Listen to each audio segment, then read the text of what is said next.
Assez prometteur, je peux pas l'amener au spa. Bon, l'équipe.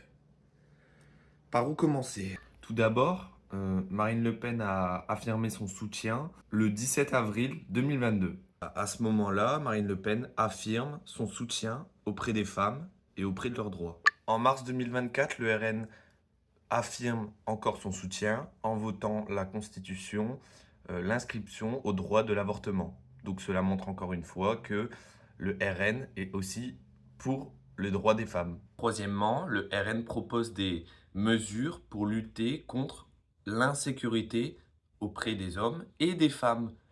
Le RN a aussi proposé des mesures pour aider les mères isolées, c'est-à-dire que quand la femme se retrouve seule avec un enfant, euh, le Rassemblement national décide de leur attribuer des aides. Alors je rappelle, parce que comme on parle des droits des femmes, je rappelle aussi qu'il y a eu le droit de vote. Et le droit de vote, que ce soit pour les hommes ou les femmes, on a tous la liberté de choisir quel camp politique on souhaite voter. Tu dis que des gens se sont battus pour le droit de vote.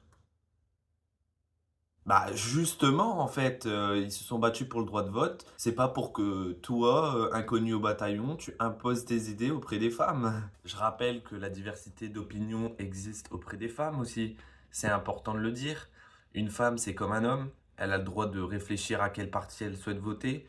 Et je rappelle que le RN, ce n'est pas trahir les luttes sociales. Beaucoup de femmes votent RN tout simplement pour lutter contre l'insécurité, pour lutter contre l'immigration, pour leur pouvoir d'achat. Pour une question d'identité aussi, beaucoup de femmes ne trouvent qu'on ne valorise pas assez la culture française et la société. Alors je rappelle, plusieurs études montrent que dans ces dernières années, le Rassemblement national a récolté énormément de voix, et ça augmente d'année en année, de femmes.